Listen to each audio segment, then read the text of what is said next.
They thought a $60,000 fence would lock me out of my own land, but it turned into my personal toll booth, raking in $600 every time those suburbanites rolled through my ancestral road.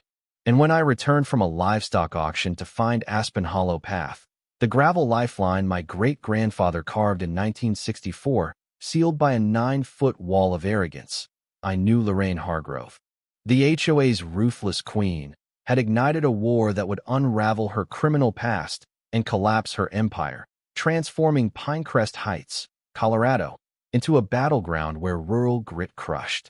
Suburban greed, my family's ranch became a beacon of justice, her schemes a federal indictment, and our road a testament to defiance. I'm Caleb Whitaker, a 55-year-old third-generation sheep rancher. Steward of 280 acres my great-grandfather, Elliot Whitaker, claimed in 1964 for $400 and a handshake, back when Silver Creek Valley was raw wilderness, not a subdivision's manicured backdrop. His 1930 cabin, with its hand-hewn logs and stone hearth, carrying the scent of cedar and sweat, its creaky porch a stage for family milestones, my father's first shear, my daughter's first ride. My dawn coffees watching eagles soar over Silver Creek and Aspen Hollow Path, his gift to neighbors, a shared road under a 1964 easement. Use it, maintain it, never block our access. A pact I honored daily, rumbling down it in my dad's '89 Chevy, thermos steaming, inhaling sage and soil, the truck's cab a shrine to diesel, worn leather, and honest work.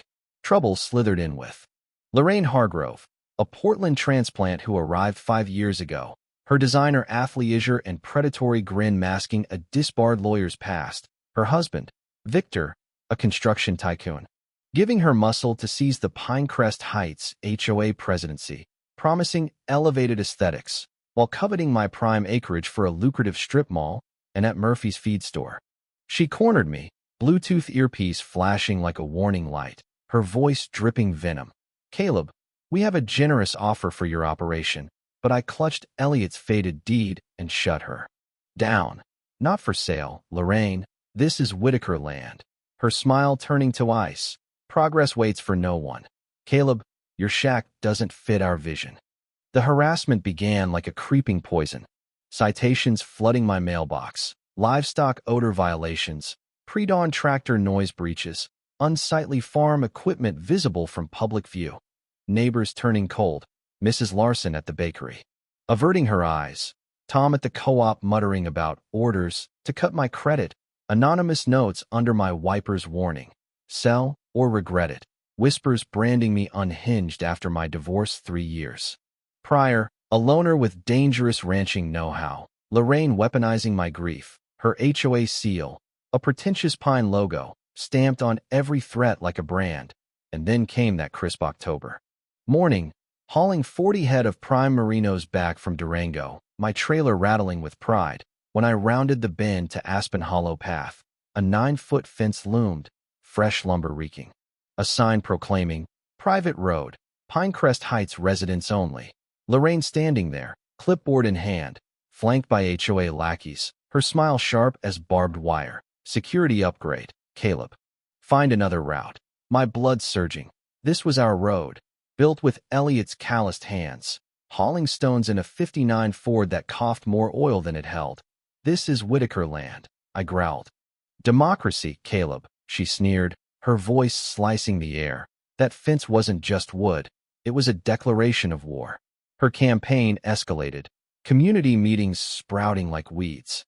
Concerned citizens for neighborhood standards, fueling complaints about declining property values and incompatible land use.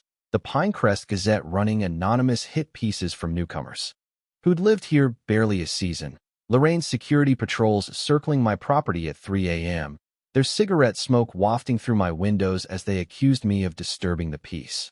A restraining order landing, barring me from interfering with HOA infrastructure, delivered by Victor's slick attorney, Elliot Lang, whose smug grin screamed high hourly rates, bulldozers tearing through my sagebrush, their roar a daily assault, runoff muddying Silver Creek, dead fish bobbing near my fence line, the stench of diesel and decay a gut punch to my family's legacy. I wasn't raised to back down. My first move was to Garrett Sloan, a Fort Collins property lawyer and high school buddy, who owed me for algebra saves, his office thick with the scent of leather-bound law books, buzzing with the confidence of a man who'd never lost a land dispute. Caleb, they've royally screwed themselves. He grinned, spreading the 1964 easement across his mahogany desk like a winning hand. Perpetual ingress and egress for your family, tied to a federal agricultural grant. The grant's fine print pure gold. The road, funded by 1960s USDA dollars, mandating open farm access in perpetuity, or the county owed $400,000 in today's dollars plus decades of interest. Lorraine's fence, a legal landmine, built without permits and blocking a protected creek bed. Her response came via a Dallas lawyer's letter, claiming the easement expired from non-use and my sheep operation constituted commercial interference with residential standards. Offering daily access permits at $30 each, requiring 72-hour HOA approval, essentially needing Lorraine's permission to drive my own road to feed my flock. I laughed it off over Emily's venison stew. But my wife, a razor-sharp veterinarian with a knack for research, had other ideas. "Let's dig," she said, sliding me a business card for Rodriguez, a Larimer County planning inspector. One anonymous tip later, Rodriguez arrived at Pinecrest Heights, clipboard out, slapping a stop work order on the fence. "No permits, ma'am," he told a red-faced Lorraine. "And this block's a protected wetland." Her security upgrade, crumbling under county codes. Lorraine doubled down, erecting a second fence at the property line, claiming community safety, but the ranching community had seen enough of her suburban tyranny. Saturday dawn, 25 pickups lined County Road 12, diesel engines idling like thunder, air horns blasting past Pinecrest Heights at 6 a.m. in a legal educational convoy. Lorraine calling Sheriff Patterson, screaming about noise terrorism. He chuckled. "Public roads, ma'am," by earplugs. My Merinos joining the protest, their leisurely drive. Dusting her pearl-white Range Rover in manure-scented freedom, a natural rebuke to her pristine subdivision. Her $9,000 a month private security stalking my land, but my trail cameras caught them. Littering, trespassing, one urinating behind my barn. Commissioner Jackson, a no-nonsense environmentalist, adding their violations to our growing arsenal, his voice grim. "This is a legal dumpster." Fire, Caleb. Emily's late-night digging at the Larimer County Clerk's office hit paydirt. Lorraine, disbarred in Oregon for embezzling $300,000 from an elderly client's trust, had slithered to Colorado, practicing law illegally under a new license. Her HOA presidency violating state disclosure laws for criminal convictions, a breach of fiduciary duty opening her to personal liability. Her no-bid fence contract going straight to Victor's construction firm. Textbook kickbacks. Emily's banking contacts revealing Lorraine's finances as a house of cards. $200,000 in credit card debt. Missed mortgage payments. A hidden bankruptcy filing. This wasn't about community standards. She needed my land to broker a $60,000 strip mall deal to save her crumbling empire. Her attacks grew.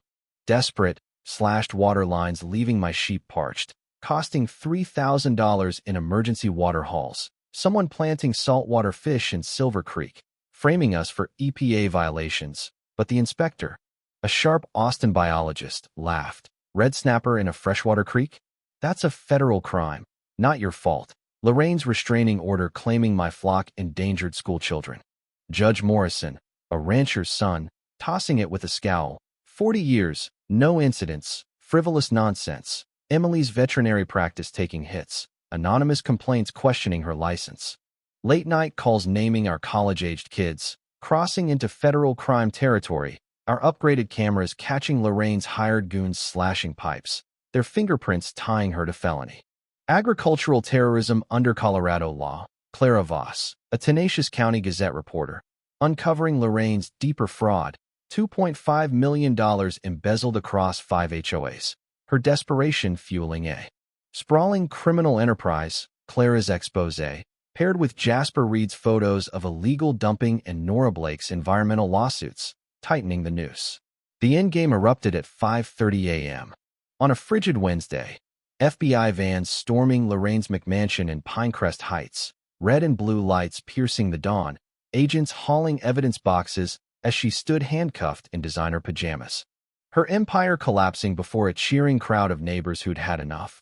Her fence violating federal grant terms, wetland protections, and her disbarment exposing a web of fraud, wire fraud, mail fraud, conspiracy, and environmental crimes across 5 developments. Social media erupting with hashtag ranch justice.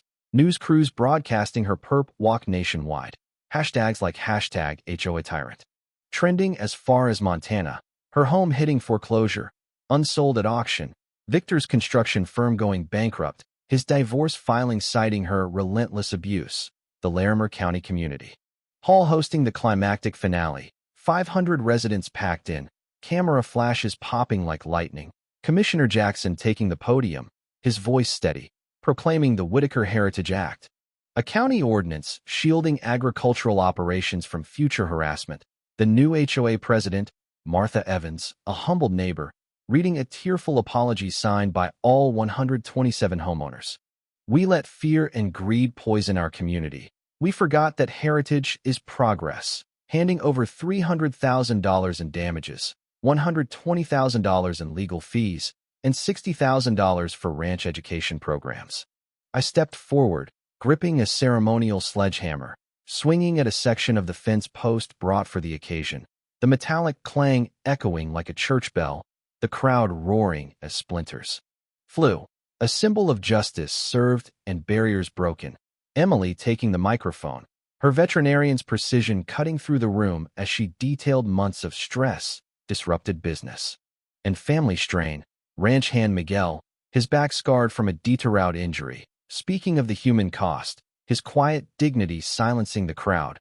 Old-timer Pete Morrison, 84, shuffling forward. With a 1964 photo album, his voice trembling. Elliot built this road for neighbors, not tyrants. The standing ovation lasting 5 minutes, tears mixing with cheers, a new neighbor pact signed. Cameras rolling, my ranch offering eco-tours and grazing. The HOA maintaining the road, a model of coexistence. Sheriff Patterson detailing 47 criminal complaints filed during the conflict. FBI agent Morrison explaining the financial fraud investigation that recovered $2.3 million embezzled from multiple HOAs.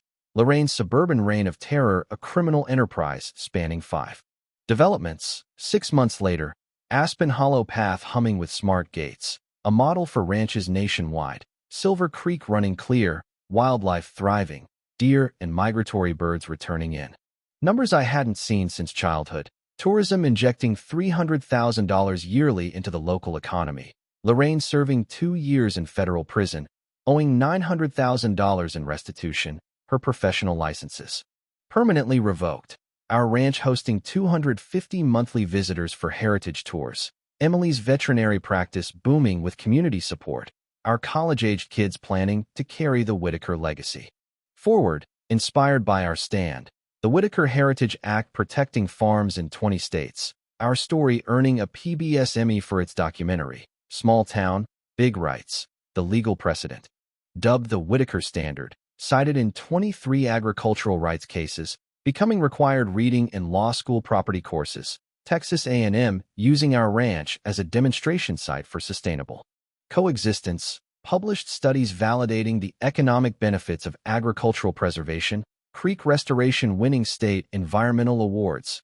Carbon sequestration programs adding revenue streams. Family healing the sweetest victory. The stress-related health issues that plagued us during the conflict resolved.